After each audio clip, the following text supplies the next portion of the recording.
നമസ്കാരം. നിയമസഭാ സമ്മേളനത്തിൽ കസ്റ്റഡി വർധനത്തിനെതിരെ പ്രതിപക്ഷം ഉന്നയിച്ച ചോദ്യങ്ങൾക്ക് മറുപടി പറഞ്ഞ് മുഖ്യമന്ത്രി പിണറായി വിജയൻ.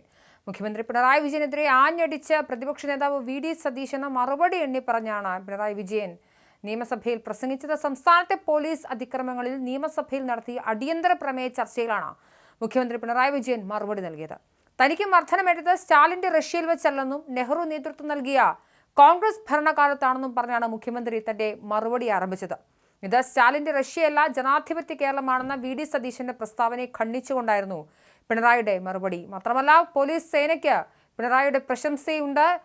സന്നദ്ധ പ്രവർത്തനങ്ങളിൽ ഏർപ്പെടുന്ന അതിശക്തമായ സേനയാണ് കേരളത്തിനുള്ളതെന്നും രാജ്യത്തിന് തന്നെ മാതൃകയാണെന്നും അദ്ദേഹം പറഞ്ഞു. കമ്മ്യൂണിസ്റ്റുകാരെ പോലീസ് ക്രൂരമായി നേരിട്ടു. കോൺഗ്രസ് ഭരണത്തിൽ നടന്നത് വേട്ടയാടലായിരുന്നു. കുറുവടി പടയെ പോലും ഇറക്കി ലോക്കപ്പിനകത്തിട്ട് ഇടിച്ചു കൊല്ലുന്ന അവസ്ഥ വരെ ഉണ്ടായില്ലേ? കമ്മ്യൂണിസ്റ്റുകാർക്ക് പ്രകടനം പോലും നടത്താൻ പറ്റാത്ത കാലമുണ്ടായിരുന്നു. പ്രകടനം നടത്തിയാൽ മർദ്ദനം നേരിട്ടുവെന്നും മുഖ്യമന്ത്രി പറഞ്ഞു. ബ്രിട്ടീഷ് കാലത്തെ പോലീസിനെ കുറിച്ച് പറഞ്ഞായിരുന്നു മുഖ്യമന്ത്രിയുടെ പ്രതികരണം. പോലീസ് അതിക്രമണത്തിനെതിരായിരുന്നു പ്രതിപക്ഷത്തിന്റെ അടിയന്തര പ്രമേയം. മാത്രമല്ല, പോലീസ് വലിയ സേനയാണ്. തെറ്റ് ചെയ്യുന്നവരുണ്ട്, എന്നാൽ തെറ്റുകാരെ സംരക്ഷിക്കില്ലെന്നും പിണറായി ആവർത്തിച്ചു. പോലീസ് വലിയ സേനയാണ്. ഏതാനും ചിലർ തെറ്റ് ചെയ്താൽ സംരക്ഷിക്കേണ്ട ബാധ്യത ഞങ്ങൾക്കില്ല. കോൺഗ്രസ് അങ്ങനെയല്ല. നിങ്ങൾ നിങ്ങളുടെ താല്പര്യത്തിന് പോലീസിനെ ഉപയോഗിച്ചു. പോലീസിൽ മാറ്റം കൊണ്ടുവരാനാണ് LDF ശ്രമിച്ചതെന്നും പിണറായി വിജയൻ പറഞ്ഞു. തെറ്റിനെതിരെ കർക്കശ നടപടി 2016 ശേഷമുള്ള നയം അതാണ്. അത് UDFന് ചിന്തിക്കാൻ പോലും സാധിക്കുന്നതല്ല എന്നും പ്രതിപക്ഷത്തിന് മറുപടിയായി പിണറായി വിജയൻ ആവർത്തിച്ചു. പോലീസിനെ ഗുണ്ടകൾക്ക് അകമ്പടി സേവിക്കുന്നവരാക്കിയത് ആരായിരുന്നുവെന്നും പിണറായി പറഞ്ഞു. പോലീസ് തണലിൽ ബോംബ് സംസ്കാരം ആദ്യം കൊണ്ടുവന്നതും പ്രതിപക്ഷ കാലത്താണ്. UDF കാലത്ത് കുറ്റക്കാരായ പോലീസുകാർക്ക് സംരക്ഷണം നൽകി. LDF അങ്ങനെയല്ല. ജനമൈത്രി പോലീസിലൂടെ ഇടതുമുന്നണി കൊണ്ടുവന്നത് വല്ല മാറ്റമാണ്. ജനമൈത്രി സംവിധാനം നല്ലതുപോലെ പ്രകടിപ്പിക്കാൻ കഴിയുന്നത് 2006 ശേഷമാണ്. മഹാഭൂരിപക്ഷം പോലീസും മാറി. ചെറിയ വിഭാഗത്തിന് പ്രശ്നമുണ്ട്.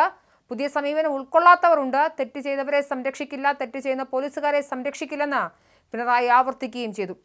അതിനിടെ മുഖ്യമന്ത്രി സംസാരിക്കുന്നതിനിടെ പ്രതിപക്ഷ നേതാവ് വി.ഡി. സതീശൻ ഇടപെട്ടു. കുന്നംകുളം സംഭവത്തിലെ പോലീസുകാരെ പിരിച്ചുവിടുമോ എന്നതായിരുന്നു സതീശന്റെ ചോദ്യം. എന്നാൽ ഈ ചോദ്യം നേരത്തെ ചോദിച്ചത് എന്നായിരുന്നു മുഖ്യമന്ത്രിയുടെ മറുപടി.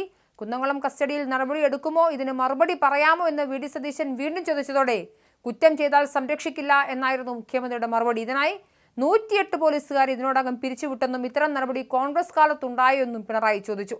രാജ്യത്തെ മികച്ച സേനയാണ് കേരള പോലീസ് എന്നും അദ്ദേഹം പറഞ്ഞു. സേനയാകെ മോശമെന്ന് പറയാൻ സാധിക്കില്ല. രാജ്യത്ത് അഴിമതി ഏറ്റവും കുറഞ്ഞ സേന കേരളത്തിലാണെന്നും മുഖ്യമന്ത്രി പിണറായി വിജയൻ മറുപടി പ്രസംഗത്തിൽ പറഞ്ഞു.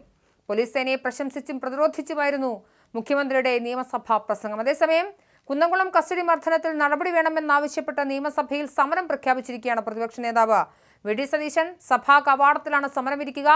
കവാടത്തിൽ സത്യാഗ്രഹ സമരമിരിക്കുന്നത് MLA സനീഷ് കുമാറും MLA AKM അഷ്റഫുമാണ്. പോലീസുകാർക്കെതിരെ നടപടി എടുക്കും വരെ സമരമിരിക്കുമെന്നാണ് പ്രതിപക്ഷത്തിന്റെ നിലപാട്. കഴിഞ്ഞ ദിവസങ്ങളിലായി തൃശ്ശൂരിലെ കുന്നംകുളത്തെയും പീച്ചിയിലെയും കസ്റ്റഡി മർദ്ദനങ്ങൾ വലിയ രീതിയിൽ ചർച്ചയായിരുന്നു. മാത്രമല്ല, ഇതിനെ തുടർന്ന് സമാനമായ സംഭവങ്ങൾ റിപ്പോർട്ട് ചെയ്യപ്പെടുകയും ചെയ്തു. ഈ സാഹചര്യത്തിലാണ് സമരത്തിലേക്ക് പോകാനുള്ള പ്രതിപക്ഷത്തിന്റെ നീക്കം. എന്തായാലും നിയമസഭയിൽ പോലീസ് കസ്റ്റഡി മർദ്ദനവുമായി ബന്ധപ്പെട്ട് വലിയ ചർച്ചയാണ് നടന്നത്. ഇതിന് പിണറായി വിജയന്റെ മറുപടി പര്യാപ്തമല്ല എന്നാണ് പ്രതിപക്ഷത്തിന്റെ നിലപാട്.